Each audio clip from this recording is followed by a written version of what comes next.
L'illusion du bonheur. Tout dans la vie a un prix.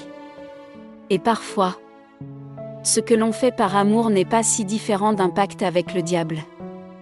J'ai choisi Marc, mais pour cela, j'ai écarté Léa. Elle était ma meilleure amie, puis ma rivale. Ce que j'ai fait, je pensais que c'était pour le bien de tous. Maintenant, je ne suis plus sûre de rien. J'avais une vie parfaite avec Marc. Un mariage heureux. 2 enfants adorables. Et une maison chaleureuse. Mais cette illusion s'est brisée le jour où je suis tombée par hasard sur un message sur son téléphone. Marc avait repris contact avec Léa.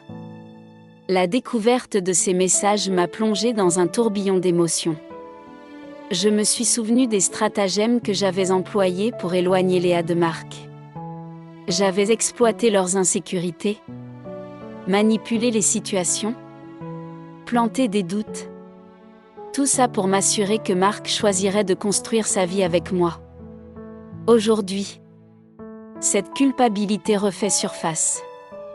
Quand j'ai questionné Marc, il a minimisé.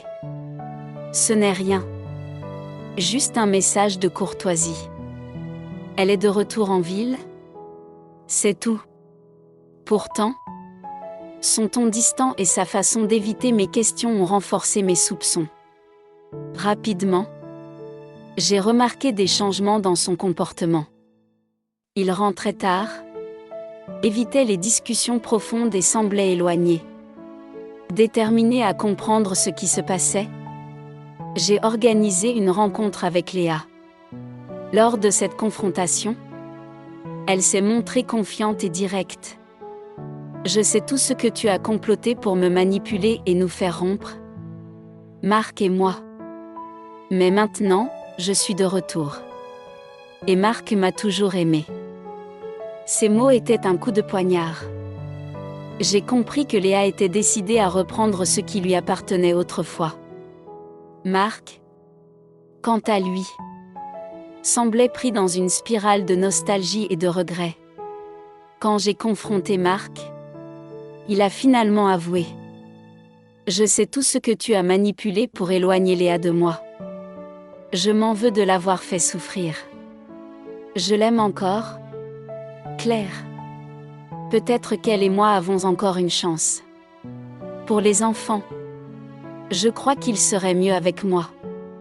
Ces mots ont brisé mon cœur. Mais je ne pouvais pas me laisser abattre.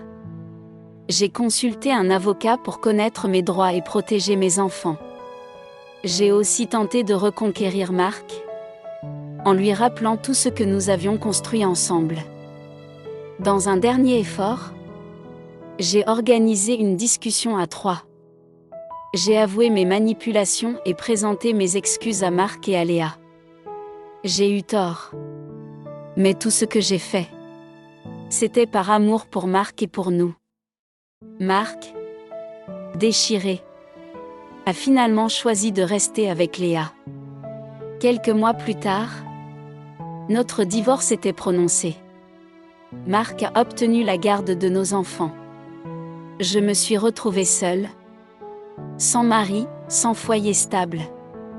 Aujourd'hui, c'est le jour du mariage de Marc et Léa. Elle m'a tout pris. Mon mari, mes enfants, ma vie. Ou peut-être n'a-t-elle fait que récupérer ce que je lui avais volé. Je vis maintenant dans un foyer, sous traitement pour dépression.